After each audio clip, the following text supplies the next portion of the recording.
In the last chapter, we used a number line to help us establish an order relationship between whole numbers. We can do the same thing with fractions. That is, we can establish a number line like this, and we can have both whole numbers and fractions involved, and mixed numbers, you see, involved on the number line. Now, let's just kind of look at the layout here. I have 0, 1, 2, 3, 4, and it goes on and on. But in between the whole numbers, I have some marks. And let's make sure we understand the nature of those marks. Right in between 0 and 1 is a mark, and that would logically be the position of 1/2. And in between 0 and 1/2, there's a mark, and that would be 1/4. Now, another way to look at it is like this, that the marks that we see here are dividing this interval into 1, 2, 3, 4 parts. And each part then is 1/4. So this is 1/4, this distance is 1/4, that distance is 2/4, 3/4, and 4/4, or 1. And then 1 and 1/4, 1 and 2/4, 1 and 3/4, 1 and 4/4, or 2. You see, so that's the idea for the marks and so forth.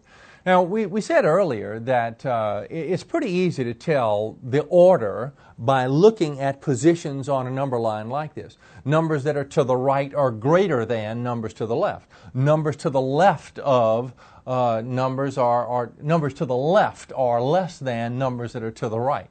You see, it just depends on how you want to look at it as a less than or greater than situation. So if we're looking at 3 and 1, we see that 3 is to the right of 1, so we say that 3 is greater than 1. If we're comparing 2 and 4, 2 is to the left of 4 on the number line, so we say that 2 is less than 4. Now remember, in this situation, the little arrow affair here appears to point toward the smaller of the two numbers. The 1 is the smaller number of these two, the 2 is the smaller number of these two. The little arrow points toward the smaller numbers. That was a technique for deciding which of the little arrows means less than and which greater than. We can always tell by using that idea. Okay, now let's talk about mixed numbers and establishing an order relationship. Let's first use the number line to establish the order relationship, and then look at the numbers themselves and see if we could tell just by looking at the numbers. 2 and 1/4, let's find it on the number line. Here's 2. 2 and 1/4, oh, that's this number right here. That's the mark for 2 and 1/4. Okay. 2 and 3/4. Here's 2 and 1/4, 2/4, 3/4. So here's the mark for 2 and 3/4. Now, it's pretty easy to tell that 2 and 1/4 lies to the left of 2 and 3/4. So 2 and 1/4 is less than 2 and 3/4. 2 and 1/4 is less than 2 and 3/4. So if we have the luxury of looking at the number line and identifying the positions on the number line, it's pretty easy to tell the order relationship.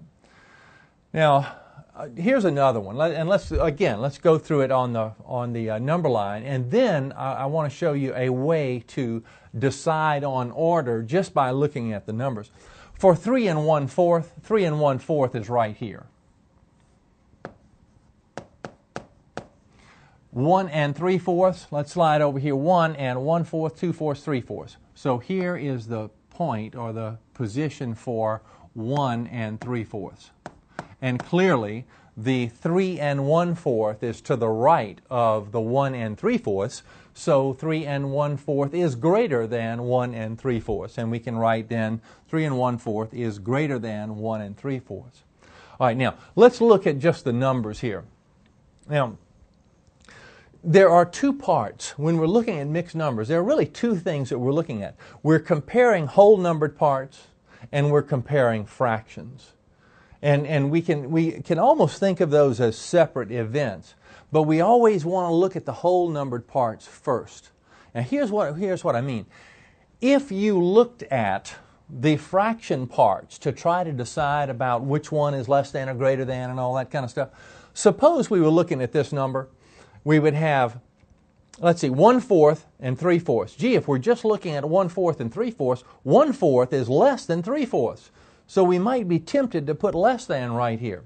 But gee, the business about 3 and 1/4, you see the 3 This whole number 3 throws that relationship between 1/4 and 3/4 all apart. Because after all, if we're talking about 1 and any fraction, 1 and any fraction would fall in this interval. 3 and any fraction would fall in this interval. And certainly, it doesn't make any difference the size of those fractions. You see, as long as they're proper fractions that follow the 1 and the 3, 3 and any number is going to be larger, 3 and any proper fraction is going to be larger than 1 and any proper fraction. So really, we can make the decision about order just by looking at the whole numbered parts. So since 3 is greater than 1, 3 in any fraction, any proper fraction, is going to be greater than 1 in any proper fraction, so we put greater than. So just look at the whole numbered part first. All right. Then what if the whole numbered parts are the same? That's the situation up here. So when the whole numbered parts turn out to be the same, then you look at the fractions to decide on the order relationship. So since this is 2 and some proper fraction, 2 and some proper fraction, let's look at the fractions. 1/4 is less than 3/4, so this number is less than that number. That's the idea. Okay, we kind of go through a little separation there. Now when we're dealing with fractions and we're just looking at fractions and they're not convenient ones to identify on the number line, we have to make our decision about order in another way. Now it should be clear that if we're talking about fractions that have common denominators, you know, the denominator tells the size, we could say the size of something, and the numerator tells the number. So we have 27 things that are that big. You see, that are each one of those 27 things is a 64th, really tiny distance you see on the number line. So 27 of those things, and then we have 17 of these things. Well, here we have more 64ths than we have over here, and so it makes sense that 27 64ths would be greater than 17 64ths. Now, it makes it really easy then when we're looking at the denominators, when the denominators are the same. All we have to really do is compare numerators. Now, when a situation like this arises, 2/3 and 3/5, it's really difficult to tell which of these numbers is larger. You see, you might think, well, gee, we have 3 things over here and only 2 things over here, so this number's bigger. Well, that's not necessarily true, because notice we have 2, but each of these rascals is thirds, and we have 3 things here, each of those is fifths. To be able to tell for sure about the definite order of these on the number line, we need to change into a common denominator.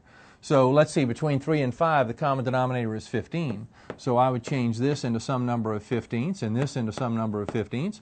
3 into 15 goes 5. 5 times 2 is 10. 5 into 15 goes 3. 3 times 3, 9. So this number is 10 15ths. This number is 9 15ths. Gee, 10 15ths is greater than 9 15ths. I have common denominators, you see, and I'm just comparing numerators. So I can say greater than here, and if I can say greater than here, I can say greater than up here as well. Now, let's talk about a general idea with the denominators of fractions. And I think this is a very important thing to realize. That if we're talking about one of something here and one of something here, which of these is smaller and which one is bigger? Well, you see, we know that 100 is a much larger number than 2 is. But it's in a denominator, you see.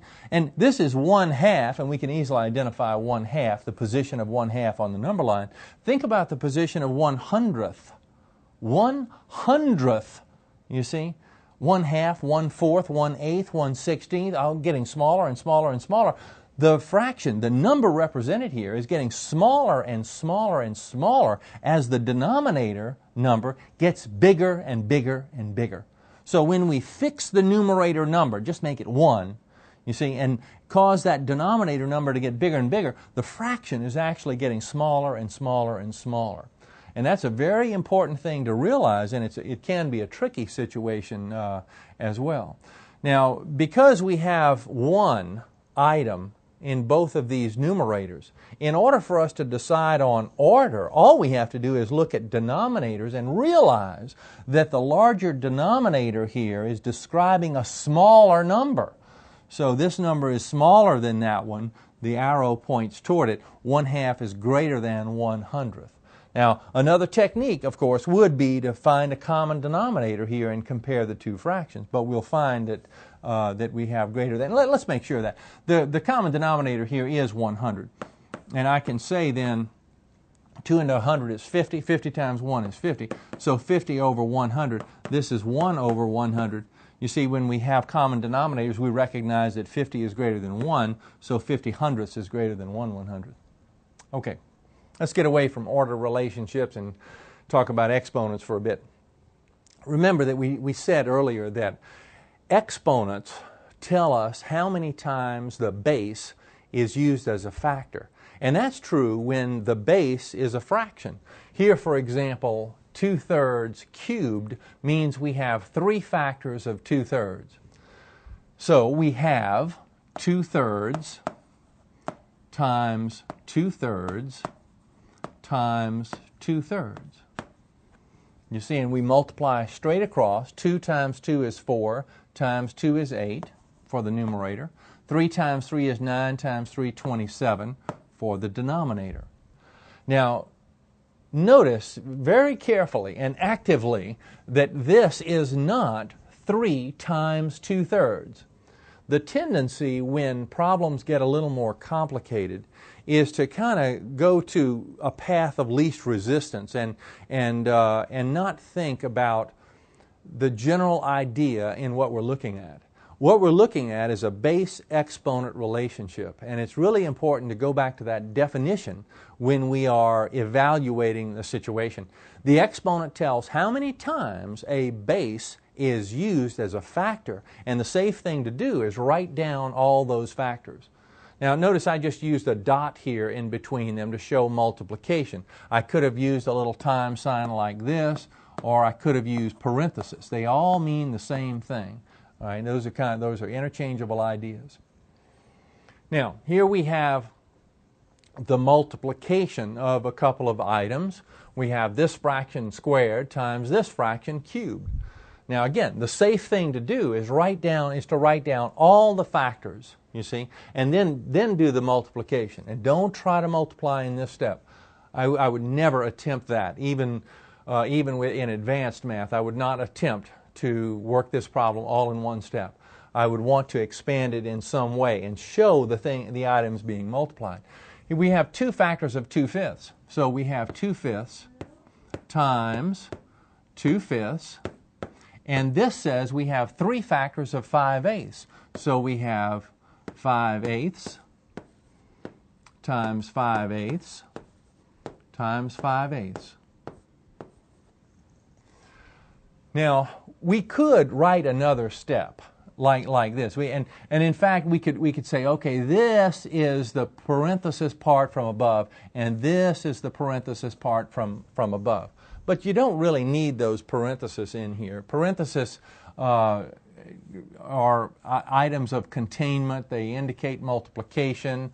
They say, do me first, remember, and that kind of thing. But they're unnecessary in this circumstance. We just have a string of fractions to be multiplied.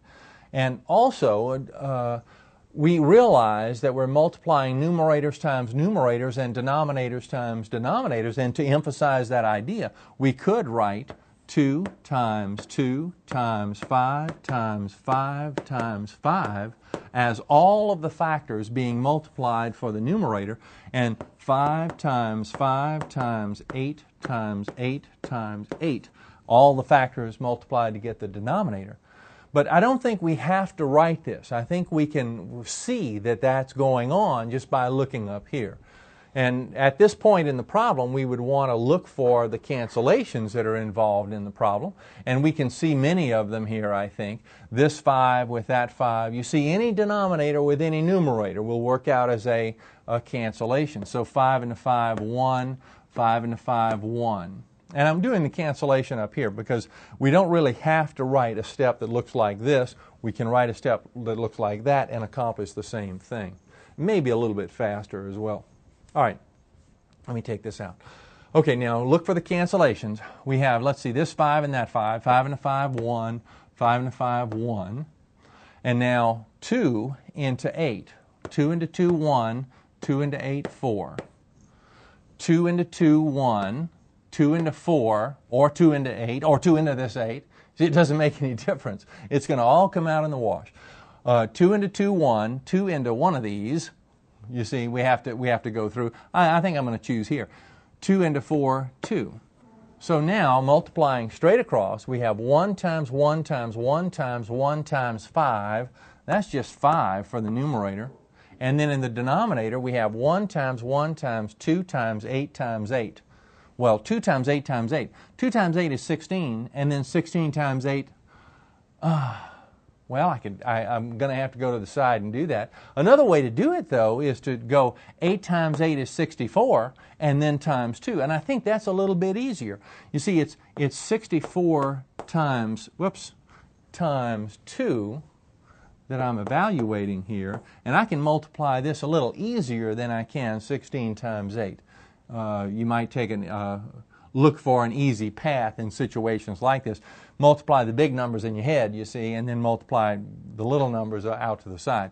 All right, 64 times 2. 2 times 4, 8. 2 times 6, 12. So 128 for the denominator. Here's another one. Now, we're getting more and more complicated problems here, and I want to make sure we remember our order of operations agreement, because we're going to have to rely on it here for a lot of homework problems. And the order of operations agreement, remember, it was to perform operations within parentheses first, and then take care of exponents, and then multiplication and division from left to right, and then addition and subtraction from left to right. And remember, the way to remember it, please, let's see, parenthesis, exponents. Please excuse multiplication and division. My dear, addition and subtraction, Aunt Sally. Please excuse my dear Aunt Sally, to give us the order of operations agreement. Okay, in this problem, when you get a grip on the notion that it's the parenthesis that is the first order of business, then the parenthesis, when the parenthesis appears in a problem, you are magnetized to that part of the problem. And you ignore everything else. I mean, your attention just goes zap right into this part of the problem. So you are right here looking at that, and you pay no attention to that business. All of the attention is right here. Now notice it's the subtraction of a couple of fractions in here. And you might think, well, gee, we don't do subtraction until the last thing. Well, wait a second. It's in parenthesis, though. You see, so we need to do it right now. It's the first order of business because we're drawn right here in the problem. Now, the 5/6 is brought down in the problem. We pay no attention to this. Anything that is outside of that parenthesis is along for the ride. It is something to be done next week, or 10 minutes from now, or whenever you're finished with doing this. All right, so that's the idea. So we're taking care of this, and we're bringing down the outside stuff. And that's the way you want to treat this. All right, now, we're concentrating in here as though it were a separate problem off to the side. And let's see, looking for a common denominator between 3 and 6. Oh, it's 6. So I'm going to write the two fractions with new denominators. Those denominators are 6s. And I suggest you write the denominators, the fraction bar, the operation symbol, and now, as a separate event, we identify those numerators. So 3 into 6 goes 2. 2 times 2, 4. And here it's trivial because 1/6 is just brought down. And now, finally, we can resolve the situation. 4/6 minus 1/6 is 3/6. You see, and we keep bringing down the stuff that is outside the parenthesis. Now, are we finished in here in the parenthesis? No, because we can simplify here. We can reduce this 3/6 to 1/2, and I suggest we do that. We have 5/6 times 1/2 plus 7 over 18. Now, we have finally, after all of these steps, simplified within the parenthesis. And now we're ready to do something else in the problem. Our next order of business would be to take care of exponents. We don't have any here, so we skip over that. The next order of business is multiplications or divisions from left to right. We see a multiplication here. So we're going to do this operation and not pay any attention to that. All right, so it's like we're going to do this, and this is going to just tag along. So that's the idea. Multiplying here, we're going straight across. 5 times 1, 5. 6 times 2, 12. So now we have 5 twelfths plus 7 eighteenths. And that's the last thing we have to do. Well, let's see. We need a common denominator. I'm about out of room at the bottom of the board here, so I'll bring the problem up top. And I'll just repeat what we have there. It's 5 twelfths. Think about a common denominator here. When we identify a common denominator, when the denominators are big like this, remember the technique was to take the larger of the two and then consider multiples of that larger one. And when you bump into a multiple that the other one goes into, then bingo, you have the common denominator. So let's see, 18 times 2 is 36. Does 12 go into 36? Go like this. Yes, it does. It goes 3 times. So 36 then is the common denominator. And I'll set up the situation like this. Notice I'm writing the common denominator with the fraction bar and the operation symbol, and now I identify the new numerators. 12 into 36 goes 3. 3 times 5, 15. 18 into 36 goes 2 times. 2 times 7, 14. And now I'm adding numerators. 15 and 14, we could come out to the side. I think we can see this though. 5 and 4, 9 for the ones digit. 1 and 1, 2. So 29 over the common denominator 36 is our final answer. Here's another one. Now, this one involves a great deal of our order of operations agreement. Now, look at it and see where our attention is drawn. Where might our attention be drawn here? You see, we're magnetized to this part of the problem. We're not paying attention to anything else. We're just going to do that. Parenthesis is always the first order of business. If we have an operation to do within parenthesis, then that's where we go. Now here there is a parenthesis, but it's just containing the 3/4. You see, there's no operations to be done inside it. So our attention is right here in the problem, and we bring down the other part. We'll consider this business later. All right, we're working in here. All right, again, we need a common denominator. The common denominator between 12 and 8. Let's use the same technique as before. 12 times 2 is 24. Does 8 go into 24? Yes, it does. So 24 is the common denominator. And once again, set it up like this. You see? And now, 8 into 24 goes 3. 3 times 3, 9. 12 into 24 goes 2. 2 times 1, 2. Bring all of this business down. It's just tagging along until we have simplified within parentheses. It's just waiting in the wings to come into this problem and have an active part. Right now it has no active part. Okay, we have 9 24ths minus 2 24ths. 9 minus 2 is 7. So this is 7 24ths. All right, we have, let's see, what's the next order of business? We had parenthesis, exponent. Exponents. So we take care of this exponent business. You see, and the exponent business leads us really to multiplication, because what this is this is 2 factors of 3/4. Now, there are a lot of right ways to write this down. I'm going to write it down like this. I'm going to leave this contained within the parenthesis. But 3/4 all squared means 3/4 times 3/4. And I'm going to do this before I do anything else. So I have, let's see, 3/4 times 3/4. 3 times 3, 9. 4 times 4, 16. So 9/16. And now this is divided by 7 over 24. I don't need the parenthesis here. It's not wrong to enclose these in parentheses. It's okay. But we're saying the same thing as 9/16 divided by 7/24. You see, that's what's happening right now. Now, once again, I'm running out of room here, so I'll come up top and continue.